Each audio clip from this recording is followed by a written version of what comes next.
Hi, I'm Kat, marketer turned brand storyteller, And I'm Candace, educator turned entrepreneur. and you're listening to Not nice, clever. We're two introverts who speak on stages around the country and work with top personal brands who also unapologetically require 24 to 48 hours of recovery time on the couch in our favorite sweats. All Netflix and no chill. And to be clear, we're not quiet or nice. Together, we're redefining what it means to be an introvert who means business. It's time to show up and show off. Are you in?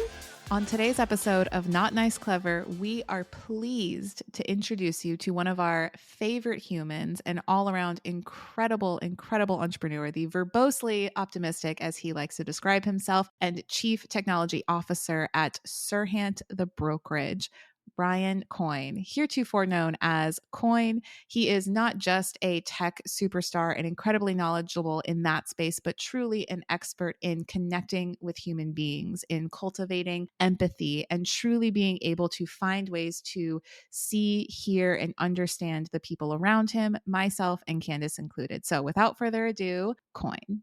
All right. Well, thank you so much, Coyne, for taking time out of your busy schedule of saving the world from AI everywhere to hop on with us here. We're so excited for the Clever crew to get to know you better. And as we mentioned in our intro, you are quite the expert. Most people think in tech, which you definitely are, but you're also just an incredible human being and people person. And Candace and I adore you. And we absolutely had to have you on the podcast here. So thank you for joining us today. Thank you so much for having me. And my goodness, if you guys ever are looking for a career in PR, I'm happy to be your first client. That's a very, very glowing intro. That's what people keep saying. They're like, can Kat and Candace just intro us all the time? Like, I don't know, new business stream of income for us? Yeah, we'll see.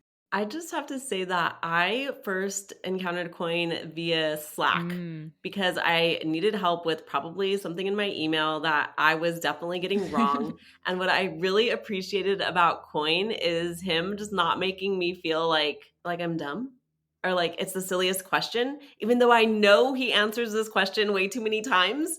He's just like takes the time and with like grace and humor helps me step by step through it. And I just love that and appreciate that so much, Coyne. And I know that's why everyone loves you. Well, you're very welcome for that feeling that you come away with. It is on purpose. It is with intention and then with intent that people talk about when it comes to whether it's how you show up to people every single day, or it's the way that you lead people, or just perform your everyday function as for myself as a husband, as a father, as a chief technology officer, and now thanks to the streaming show that we have coming out to America's most popular streaming service. You decide what that means.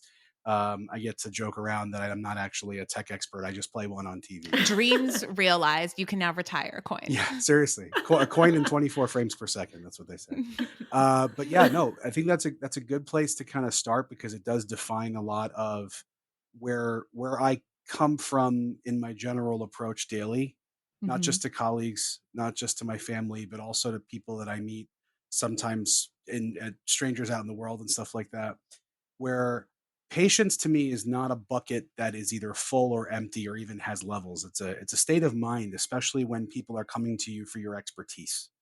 And there's a stereotype, of course, on tech people. Yes, there is. Yeah, I mean, and listen, my origin story from that perspective is no different. I was awkward, antisocial, had very few, if any, friends, and I was the youngest of five in a big, loud family. As a half Italian, half everything from Eastern Europe kind of family, we used to call it the Italian intercom, which was just shouting across the house as loud as you could, Oh, yeah. That's the And default volume. of course, we honor that tradition in our house to this day. And the computer was there, from 2.5 years old. It was a Commodore 128 that was for my older brothers and sisters, and I figured out how to get onto it. And my dad thought this is way too dangerous for a 2.5-year-old to be playing with. So he turned off the power supply in the back with the big switch. And then he came home from work that day and I was using it like he had done nothing. And they knew they were in for it. And it kind of became a place of respite, that the computer was not judgmental. The computer was something that was for me and was for my time to feel comfortable and not seen or perceived or judged. And that's the story for a lot of people who got nerdy and got into a tech background, is that you have this relationship to either uh, the opportunity to edit and think longer about the way that you want to show up and present yourself to people, which is why the Huge. innovation of manufactured loneliness with the social media algorithms that exist now is so powerful.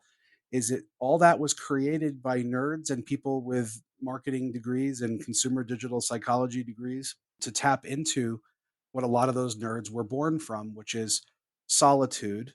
And Mhm. when it comes to needing to support yourself or to make a living, I didn't even want to go into tech for a living at first. Really? I wanted to be a radio announcer to broadcast baseball games when I was a kid.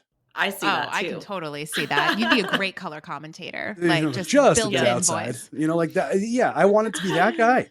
And it was a relenting when I was in my teens to decide to, okay, people are willing to pay me for this, like neighbors and friends and family and stuff. Like, couldn't believe it. And then you turn that into something that you make your career, but they don't teach the soft skills. One of the things that I focus on now so much with our tech team, which now that a very small percentage of my day-to-day role is actually providing actual tech support, unless Ryan pushes the panic button on something sensitive, for Yeah. example, or something like that. Spending time on the soft skills is what they can't Google. You know, Mhm. most Yeah. people who got into the field did not receive formal training, or if they did, it's on a very niche thing like network security or cybersecurity aspects or penetration testing and things like that.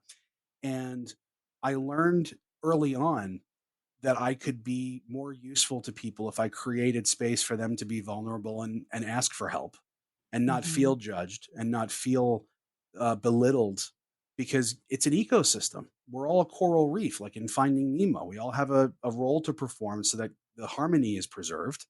And that if I respect the fact that somebody else has an extreme intelligence and skill in another area and that Mhm. I have mine, and that if I needed their help, how so Yeah. having that active respect, it's almost the way that some people who are maybe bigoted raise their voice at people who don't speak English, Mhm. thinking that the person is maybe not intelligent, but maybe they're actually super duper brilliant just in Spanish or Right. whatever their native tongue is. And you wouldn't be so great if you were in the middle of learning Swahili or Italian or Dutch or whatever the heck it was.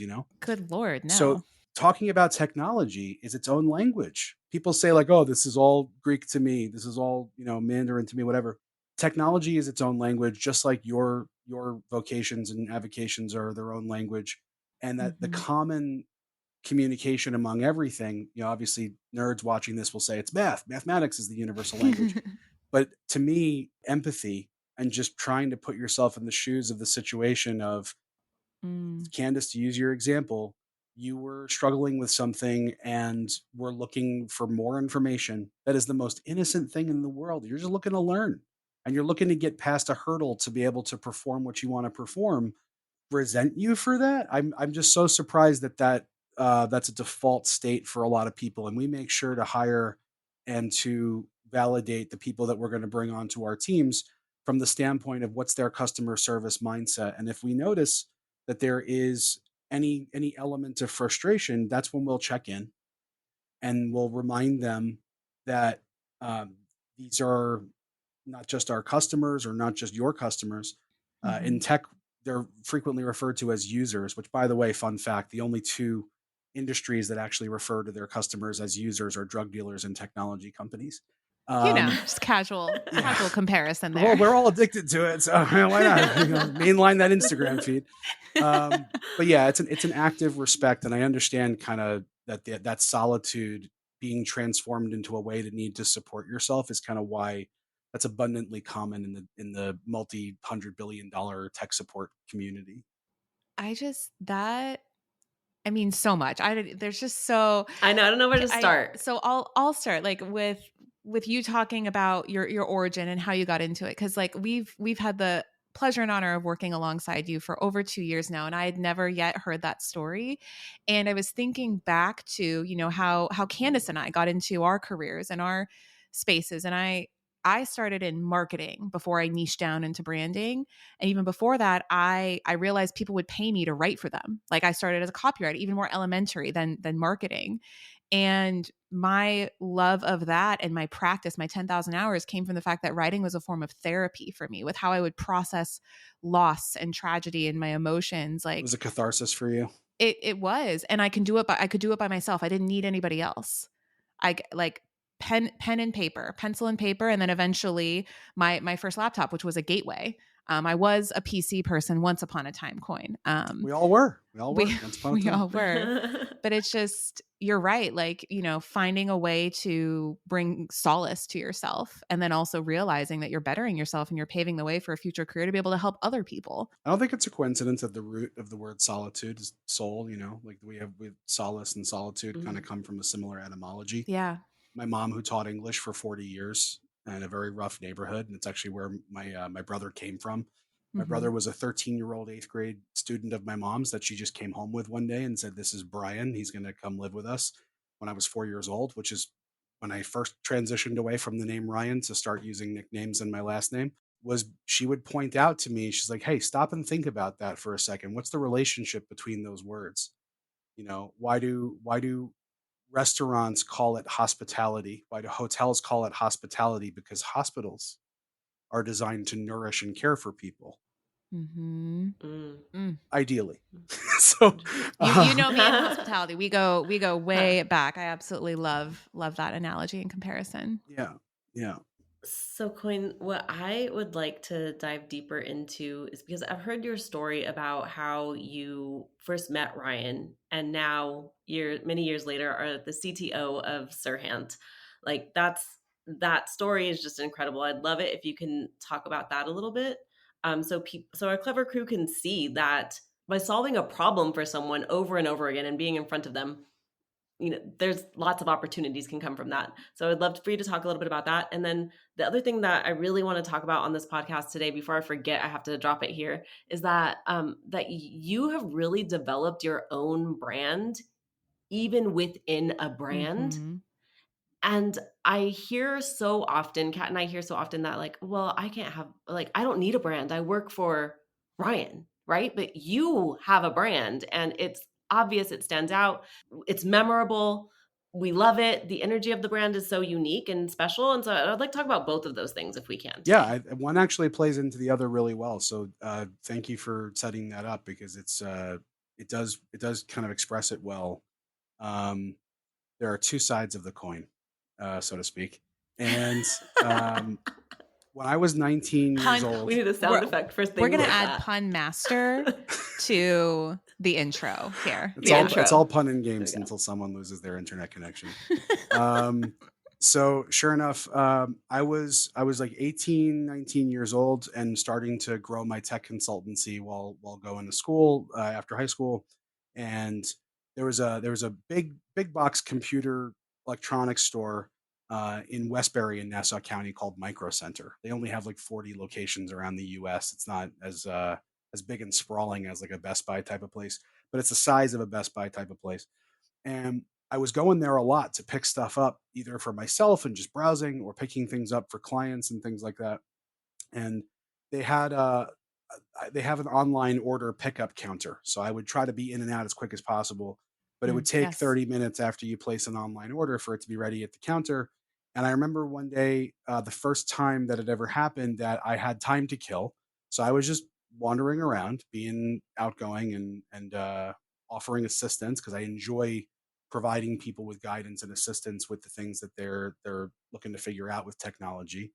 And I saw somebody looking kind of confused at all the different Wi-Fi routers and stuff like that. So I approached them and I say, "Excuse me, I don't work here, but I know all there is to know about this stuff. Do you want any help picking something out from somebody who's not a salesperson?" And the person says, "Oh my God, yeah, like I just offered them a gallon jug of water in the desert and they were on day 5 of dehydration." And that interaction ended so well. They wanted a business card. They wanted me to come make a house call to install the thing. They wanted to ask me other questions. They said they had a sister who owns a law firm and she's been looking for somebody and yada yada.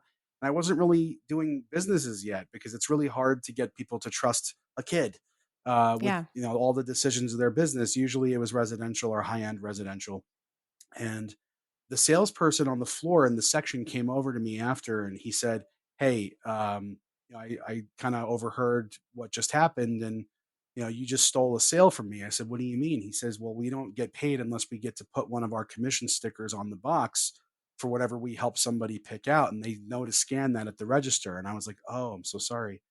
Can I just have like a whole bunch of your commission stickers and I'll put them on the boxes?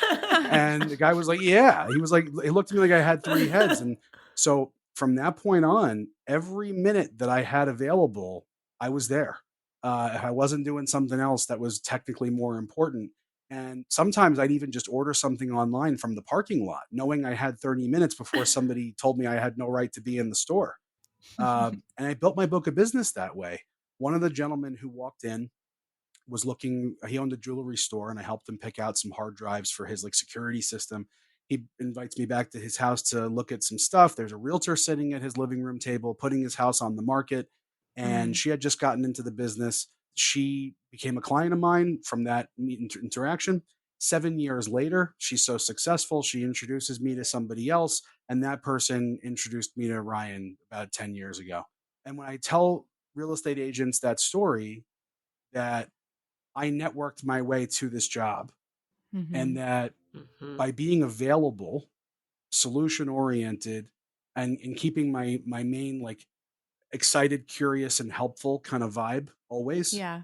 that was something that made people want to continue working with me. Integrity is really the most important part of all of it, but integrity is not the only piece. You can have high integrity but be miserable to work with, and people are not going to want to be attracted to that brand. Mhm.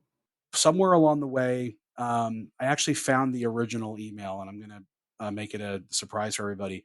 When I first put nerdy regards at the bottom of an As a sign email off. as Yeah. my sign off, Yes. and if they could get electric cars to run on nerdy regards, they wouldn't need to ever charge, because boy, do I get a lot of mileage out of that thing. It was, it's been There's t-shirts there's There now. t-shirts is. now, You have which nerdy my regard my wife and t-shirts. my Yeah. son are like mind blown that Mhm. people are sending me photos of their kids wearing nerdy regard shirts after learning about the origin story and that the kind of job that I have. Um, so for me, I along the way, nerdy regards became, even if you didn't know anything about me, you just got, it was a cold email reply or outreach or whatever it was, and you saw that there was a bold risk that I was taking by doing something that was so non-conventional in a space that most people don't think to do anything special with. It was a wave at the people who picked up on it, that there was somebody who was accessible and playful and a little bit unconventional here, but still able to be professional and uses grammar and punctuation and whatever. So Mhm. branding can come from anywhere. And what eventually ended up happening was, not only was I super available to Ryan, I made it a goal in my mind. I said, I am going to get back to this person. I recognized the rocket ship that he was even at the time. Yeah. I said, I'm going to get back to this person within 30 seconds, 24/7, to the best of my ability. And I'm just going to be, because he told me he's so busy, and he's got all this stuff going on, and he values how much Jordan Hurt and Yolanda Moy, the original two people that were helping him, Yeah. and Jen Elise as well, that they were so available, and he counted on that. So I said, okay, I'm going to calibrate myself and make that a goal, to the point that when he met my mom for the first time, in 2016, he says to her, Miss Cohen, it's a different last name. So Miss Cohen, I have to tell you, I love your son because he's so responsive. Is what he said to her. Oh, don't tell my mom that. She's gonna be like, "Why are you never Which responsive is to what me?" happened. Which is what happened. She said, "Well, I'm glad he answers one of us quickly." Oh my Um, goodness. That's what my mom would have Yeah. said. So, but the brand ended up evolving from that playfulness and that attentiveness and that respect and not belittling people, to the point that when you think of nerdy regards, brands, including mine, that I'm very fortunate kind of happened by accident, but also not by accident, Mhm. are a feeling. They're really, it's how you feel when you think Yes. of the brand. So every interaction, if it's coming from a place of authenticity, if the authenticity has a nice coat of paint on it and a symbol or whatever it is, or wording, uh, those two things go together. That's the both sides of the coin thing. It's like it can't just be one without the other. Nerdy regards without the rest of it, without the dad jokes and the public speaking, or the the respect. The soul, the empathy, the conversations, like Coin, the amount of times I've called you, and like empathy is a core value of mine, but it's so special when you meet somebody who can teach you more about something that you value so much, and just like the hours that you spend like without asking for anything in return, it's priceless. And you're right, it is all emotional. It's like it's all relationship based. I agree with that. And spicy hot take, We love spiciness here. I don't think that even as real as that is, that I try to be selfless. It isn't completely selfless. You're when you're ingratiating yourself to people, Yeah. even if you're being benevolent with the use of your time or with the intention, the reason they call it paying attention is because it's worth something. Why do because all it these pays. companies Mhm. spend so much money to get eyeballs? The attention wars. They Yes. pay for your attention, paying attention to some, so that when I need something in terms of people heeding, I may have a security warning, a training that I ask you to complete. Please stop doing something. Please start doing something. Hey, can you tell me more in confidence about this situation so that I can understand it better to help everybody? I wouldn't say it's transactional. It's not, but it is something that creates something that's greater than the sum of its parts. As if it's a pattern that you string together, and I'm conscious of that. I'm conscious that it's something that it results in a strength of all of us when combined. This is such an important topic because I think many people are maybe, doing something for a client or doing something for a prospect over and over again, and you're showing up how you want to show up with that client, but then you're upset if that client doesn't reciprocate or that client isn't the one who pays you. Mhm. And what I care about more than anything is that I am showing up as my authentic self with that person, that they have a great experience with me, that they walk away learning something. And even if they're not the one to pay me, that they are excited to share my name in a room that Yeah, matters, right? Because that's the most important thing. how people will vouch for you when you're not there to vouch for yourself is Mhm. very important. Yes. Yeah, And that's how you show up as your brand regularly allows that to happen, and it doesn't have to be, me to you right now, but it could be you remembering something about this experience later on that leads to some opportunity for me, right? And so I think that's where, it's not just always like so giving, even though you are giving, that it's going to come back to you. And I think that's really important for people who are brand building right now or kind of wondering if they're even worthy of having a brand. It's just knowing that just need to embrace who you are, how you want to show up, what you want people to say about you, and start doing that now. And you'll see yeah. the How do fruits you of want to that be in the remembered? future. People are really Yes. they're kind of obsessed with legacy, right? Like that's our Hmm. society. Yeah, we want to live for forever, right? Even though the story all ends the same way, more or less, I for actually all of I've us. seen one of the biggest societal changes in our zeitgeist of our existence, to me, that I don't hear talked about a lot, is that people have seemed to be okay with, at least more okay with, in the younger generations. They've been more okay trading long-term legacy for short-term exposure. Mm. Yeah. Trading it, because you something can't be great forever, or else it's just the norm. Things are great because they Right. didn't last forever. That we have relationships that are like that. There are businesses that start and fail. There are products Mhm. that are popular and then get not popular. All kinds of stuff, and we have fond memories over the things that we didn't have forever. Permanence becomes average. And there are, like, look at Stanley, the water bottle company, I 115-year was just thinking brand, of Stanley when you said that. that these transformations can happen with legacy brands. The same thing is true. It takes patience to plant a tree you won't live long enough to sit in the shade of, right? There's a proverb about that. The wisest person Mhm. is the one who plants for the future. It's one of the reasons that we have an issue when it comes to certain world global issues, which I'm not going to go there. It's just being future focused, for having a campsite mentality to leave it better than you found it for the next people who are going to be there, Yeah. is something that is really important, but also doesn't necessarily always align with the impatience, especially when we've conditioned so much of our society to be chasing the next dopamine, the next rush. Yeah. Hustle Yep. culture, grind it out, like just Yep. all of this like kind of toxic like pressure based language like this. We're recording this in the beginning of the new year, whether or not wherever you're and whenever you're listening to it. But I can't tell you how many people I came across just this past week that were like, Kat, I already feel behind. I feel so overwhelmed. I'm like, it's the fourth day of the year. Like, and it's a leap year this year, like in 2024. Like, and it's like you have so much time. And yet, what arbitrary boundary or deadline are you putting on yourself? And you're just creating this needless pressure that doesn't help you. It doesn't help you like play the long game. Like we're big fans of that here. Yeah, I mean, I think the most successful relationships that I have are ones that are based on forgiveness because of all the cognitive biases that we carry. Mhm. There's something about the cognitive bias of essentially of judging other people's behavior subjectively about how other people should behave. Okay, Mhm. what's normal? Like, oh, so people shouldn't do that, or that's not normal. Different things people, or the decent thing to do would have been is how some people start sentences, or I would never do that to them, or those kinds of things. There's a lot of subjective interpretation to human behavior. Just look at customs. Look at bowing versus shaking hands. Look at a million other kinds of customs where what's Mhm. normal here and may even be irreverent, is something that is considered offensive. Like eye contact in certain parts of the world is considered too intimate, different kinds of things. So when you think about at the core that you've got these cognitive biases over what should exist in your mind versus accepting and basing things on forgiveness that other people are not going to conform to your version of how the world should be.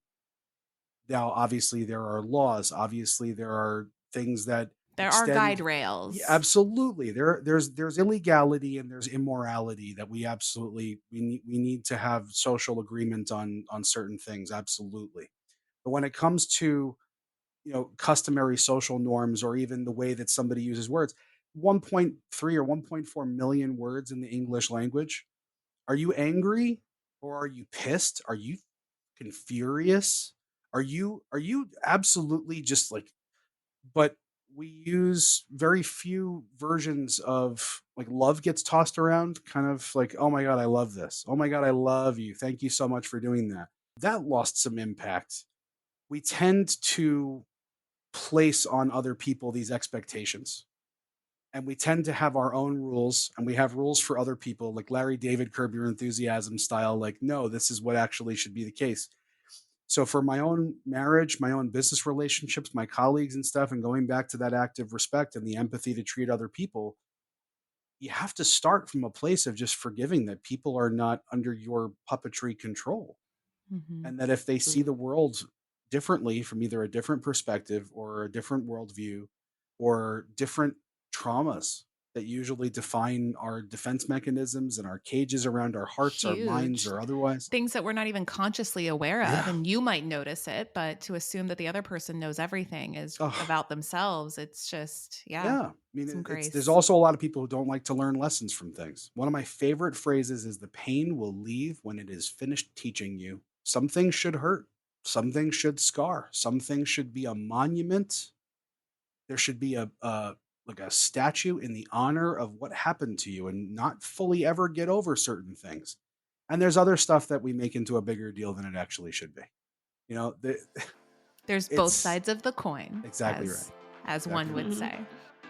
You're out there building your personal brand and you also have a team relying on you. But if your people don't know how to fish for themselves, the burden of new business always falls on you. Ouch, no thanks. The opportunity we see, teach your team how to generate their own business. The result, more time and energy back in your day so you can scale sans burnout. Amplify by Not Nice Clever is the ace up your sleeve, a hands-on workshop full of replicable frameworks and actionable strategies that your team can put in place right away. Your job? Sit back and let us work our magic. Even CEOs need help sometimes. We've got you. Head to our show notes to get the deets. #outsourced. Well, I think we'd be remiss to have Coyne on with us today and not dive into technology Very true. a Oh, little wait, bit. gee, you think I know anything about that? My goodness. I mean, you play an expert on one of America's most popular streaming platforms coming soon to a Wi-Fi connection near you. So That's true. That's true. Yeah, they should fire that casting director. They don't know what they're. I'm kidding. I'm kidding. If you're listening, I So didn't the mean that. big thing The big thing that we hear from clients right now is kind of fear around AI Yeah. and fear that it's going to take over, that their jobs are going to be entirely useless, or that, they're not going to be needed. They don't know how to use it. It's just a scary thing. It's a whole new world. So can we talk a little bit about that? This is going to sound scary, even though Uh-oh. I don't mean to Okay. instill fear. Okay. We should be scared, but not for the reason you think. Oh, Okay. okay. When fire, or at least the ability to conjure it and control it, was discovered, we grunted around it for a while, and it took a long time to get all the way to fire extinguishers and fire departments and flame retardant material. Do you know that in order to call something pajamas for children, it needs to be flame retardant material? Really? Sleepwear is not a protected name for clothing. Oh. Okay. There are laws that go all the way. We figured out policy because little Johnny or Susie at one point had a tragic accident, and we decided from then on that it needed protection. The same protection that certain, like champagne, could only be called champagne if it's from Champagne in France In or the France, yeah. Champagne region, but cheddar cheese is not protected, and you can call anything cheddar cheese, you know? So we refine as we go. We've always done that across myriad topics. AI is as powerful of a transformational force upon our paradigms of society as anything we've ever seen. It's fire, it's the internet, it's the iPhone, it is birth control. It is the kind of thing that transforms the conversation about what it means to exist in an organized society for some of the things that you mentioned. It absolutely threatens some jobs. In fact, one of the things that you've seen is the white collar job community having a blue collar community moment. How do you think the auto workers felt when those dancing robots came in to start building cars? Welcome Mhm. to that Yeah. feeling. And now you know why they were standing on the picket line. Spicy hot take. Now, the fact that it's coming for us in that way, and we're excited, we should be. The fact that it's available and can doesn't always mean should.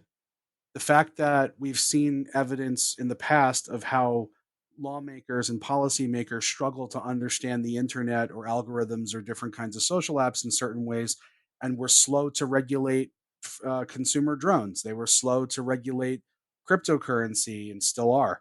They're going to be very slow to regulate AI. You see these calls from industry leaders in different ways, calls to slow it down and to understand it better, until humanity is much more united and is not in a perpetual state of being on the defense to be ready to, all kinds of stuff. Yeah. It would be irresponsible to slow down if you're talking about national security and cybersecurity. Did you guys know that there are fiber optic cables that connect the world under the ocean? Some people know that, right? Things are That I wired, knew. just big Yeah. undersea cables, and they're shark proof to an extent, but once in a while, like it's a whole thing. There are stations that exist where the fiber optic cable comes up out of the ocean and is at like a building where it terminates, and then it kind of becomes internet a little further down, just keeping it in simple terms, right? Now it gets processed. Now a lot of this data is protected and encrypted. Everybody knows the word encryption, right? It's one of my favorite SAT words, just like forensic. Everybody knows what those things mean without having to have them explained, because We love the word forensic here. The Scorpio totally, and Candace totally. and I. Yep. So countries have been storing the encrypted data that's just passing by, so that when quantum computing happens or AI gets strong enough, whenever, they can go back and look at and unencrypt all this data that's just floating around now and declassify things on their own, and expose this encryption technology that in 2024 is strong. But when quantum computing happens, data that they got today will be readable because it wasn't strong enough against that level of decryption. AI is something that the good team has, the bad team has. It's tough to stay ahead of them. There's all kinds of risks, and we definitely are at risk, just like with nuclear weapons, just like with the way we handle epidemiology and all kinds of other ways.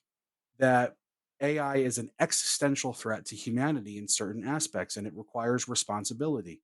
We need essentially leaders in the world to just be on the same page about appropriate use and inappropriate use at the most extreme levels of this. The fact it's adorable that it applies to our day-to-day lives and we can use it in work, but there Yeah. is something that I can assure everybody with. There's a positive side of this on the other side of the coin. And Coin is available to hire for consultancy for politicians who need to understand more about the Nothing would make me implications happier than of, to influence policy yeah, making. that makes, Yeah. Have this be yeah. your announcement that you are going to be running for office, Coyne, because you would have my I am vote sorry. I'm not yet in 35 and a eligible to run. I'm heartbeat. only 21. I'm sorry. I'm Okay. You sorry. look Yeah. fantastic for your age, sir. I No, look I know. forward to the day when you I win. follow Ryan's skincare routine Oh, yeah. once a year, That once a viral month. skincare. Yeah. But the way that it affects people now, I it hallucinates. You've probably heard about this, and if you're watching this, I hope you know also, because it was big when this was being announced as the next greatest thing, that Yeah. sometimes it's wrong and makes stuff up. I I don't know when they're going to be able to stop that from happening. When I say they, royal they, all of it, all the Mhm. entire industry. The best solutions now involve essentially having almost like a customs agent check everything that comes out of it and do a separate fact check to make sure it's not lying. And then it ends up being this very Rube Goldberg-y digital kind of contraption that also is using more energy than it's saving and stuff like that. So we could have a worldwide, almost like a unionization style moment where we all declare, listen, this represents such an existential threat to the paradigms within our capitalism ideals and culture that what are all these people going to do? How are they all going to like? Let's slow it down just in these ways. Let's slow it down entirely to prevent global panic or economic hardship. Like number can't just go up if you take that many people out of the economy. And then you've also got the opportunity to find new cures for diseases, new materials for material science and safer construction of different kinds of things, from cars to cribs to airplane, fuselage, wing designs. There's so many applications for this that have a tremendous benefit and a tremendous impact that we absolutely should embrace. That's why I don't want it slowed down or gone or vilified. And no, I don't think it's going to become Skynet either. I really believe that for the common person who is part of, you're not in the 1% where maybe you've got your generational wealth set up and it's less of a threat to you. It's not no threat, but it's not as much. That until it stops hallucinating, they're they're not replacing you. And if we Yeah. reach AGI, artificial general intelligence, true sentience in a computer, something that behaves like it's alive and independently thinking, not just showing evidence, not just showing things that are similar to consciousness. We still don't understand what consciousness is. I don't have to tell either of you that. No, not yeah. That's as deep and dark and mysterious as the ocean is the human mind. Like we know Yeah, so little of it. We use so little of it too, which just totally. continues to blow my mind. If we develop a full artificial consciousness, I would be willing to bet that that thing doesn't want to just work all day. I would be willing to bet that it also enjoys some doom scrolling, some scroll while on the bowl. I was Mhm. listening to Bob Proctor this morning, and he was talking about how your mind, people always imagine it in your brain. And he says your mind is as much in the tip of your finger as it is in your head. The octopus metaphor. Yeah. Mhm. Yeah. And so it's so interesting that you bring that up today. Okay. So, Coin, I'm going to reel you back a little bit for the clever crew who's listening right Sure. now, Sure. who's probably a business owner. Maybe they have a small team that they're working with, and AI is big and scary, and they know nothing about what you just said, and their mind's even blown. Mhm. What are practical, simple first steps for a business owner to leverage AI in a way that would be helpful to them? Open up any of the AI like chat bots, any of the big ones, which that could change by the time people are listening to this. So we're not going to date this, and ask it to ask you 20 to 30 questions about your business that would help it understand your business well enough to be able to answer other questions. You'll be surprised. And you will take the time to answer those questions in a separate document. And once you have those answers to those questions, you will understand your business even better. Feed those answers back in, and then ask it to help you define and build out your SOPs. That is a great first exercise for Mm. people, is to start to develop the Love documentation that. and operational documents that you haven't made the time to update or create, or feed it your current employee handbook, ask it for ways to improve it based on standards that have evolved in 2023 and Love 24. it. You can use it for operational efficiency at a baseline. And then at the other end of the spectrum, as far as extreme efficiency, build another employee in it for the kind of mundane stuff that nobody on your team either is good at or wants to do.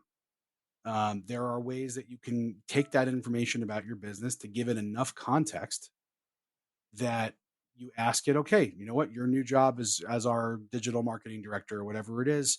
What should we do in these ways? Ask it for content calendars, ask it for content ideas or event planning themes and all different kinds of stuff. You can be practical and tactical in ways that actually make a difference to your business beyond give me a good Instagram post.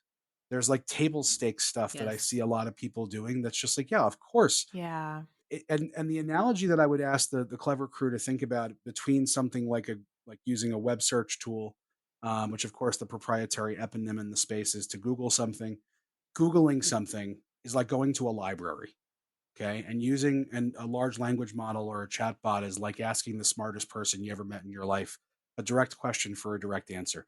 You go to the library, go to google.com. You know it's got lots of books and lots of information.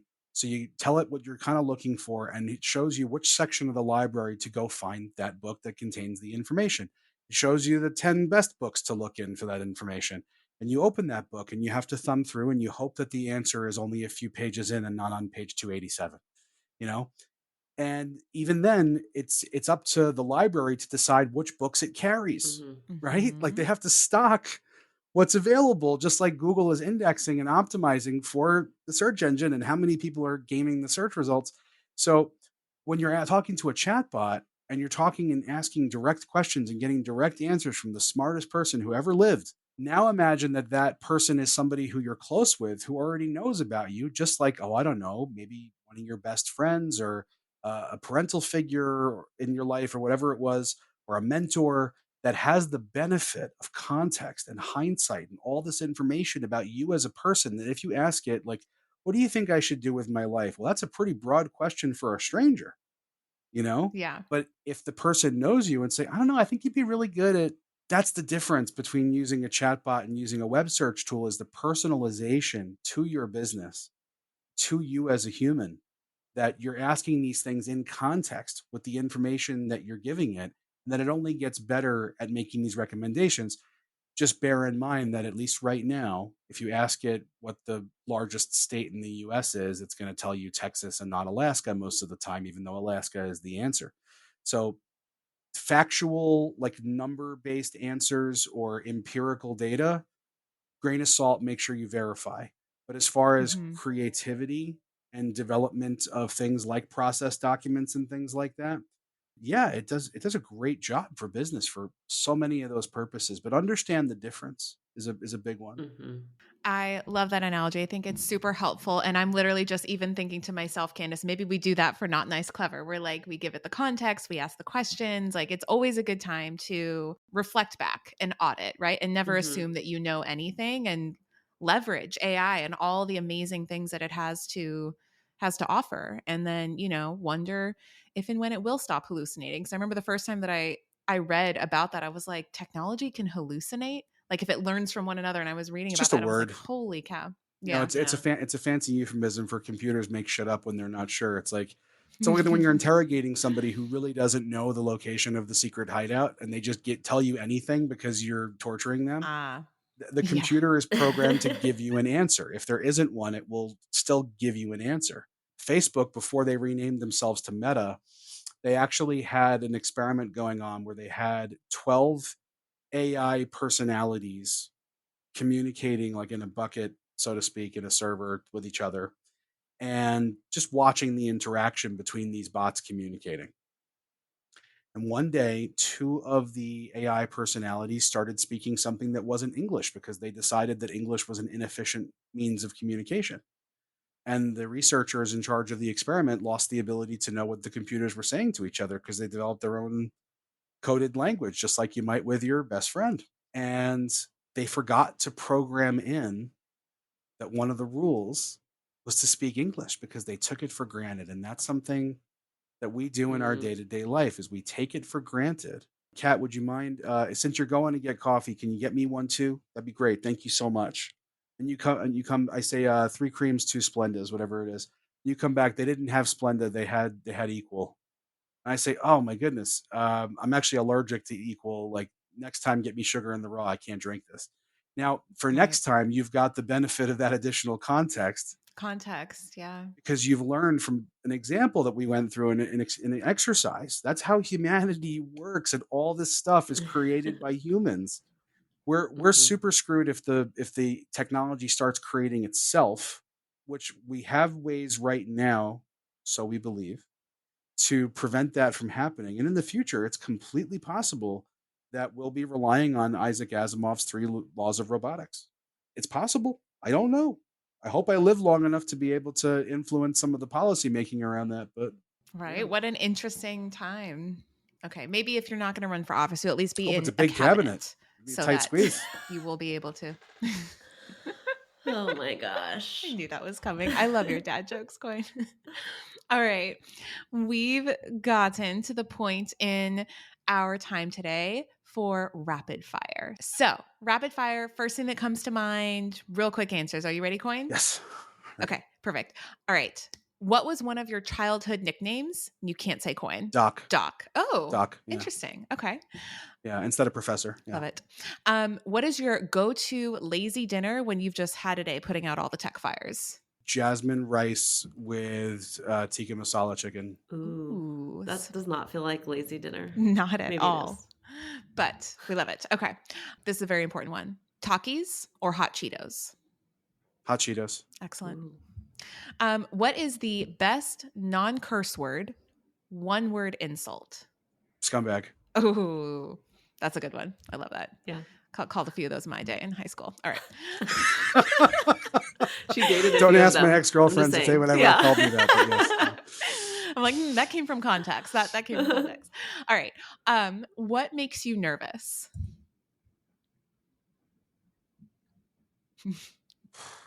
Your face just said like everything. Not knowing where I stand with somebody. Mm-hmm. That's a great answer. Who is your celebrity crush? My wife. Oh, Safe good answer. man. Safe answer. Okay. She's famous to me. Mhm. Yeah. I love it. I love Oh, it. so cute. Okay. What was the last thing that you bought online? A new pair of thong sandals because I wore out my last pair that are very comfortable and I wanted the same ones. But they didn't have the same color. Damn it, Jeff Bezos. So I was sure he was going to say some type of tech I thing. thought so too, but I love it. Plot twist. Okay. So everyone knows at our clever crew here on Not Nice Clever that Candace has an obsession with being at the airport or telling everybody she's always at the airport. So our question to you is airport arrival time. Do you get there 2 hours before boarding or 2 minutes before boarding? as many hours as possible so I can take the Sky Lounge for all they're worth. Ooh. Amazing. Yeah, you want to be the one user that they lose money on. The most exciting part of my day is getting to the airport super early and just having the Shangri-La of the lounge experience. It's Shangri-La. I transformative. love My wife did not believe me. I was like, but the lounge, you're gonna love. She was like, oh, shut up already with the lounge.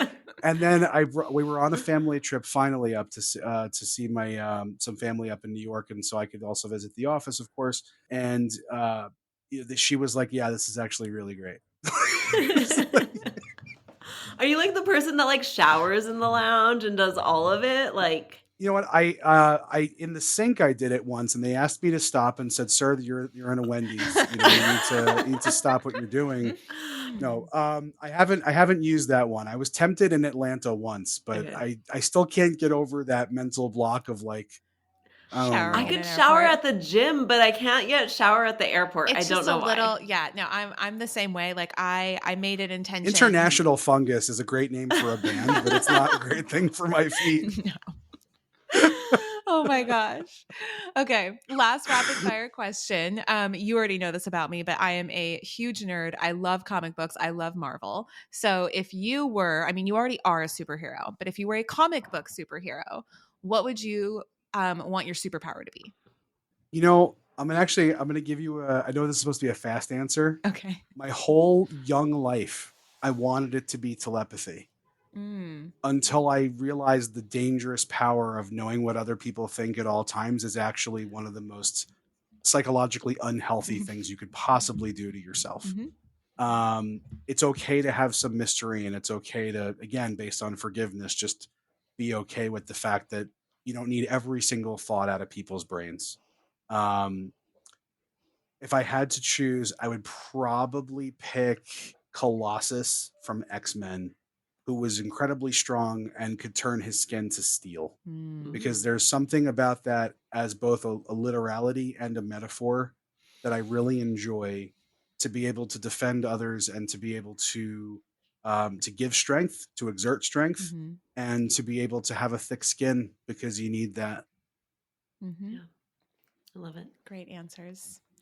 All right, Coyne. So tell the Clever crew, where can they find you online? Where do you like to hang out? How can they work with you if they're interested in working with you? Share the details with the people. Yeah, Ryan J. Coyne, Coyne, on all the platforms. I really only pay attention to Instagram, even if I do consume some stuff here and there on the talk.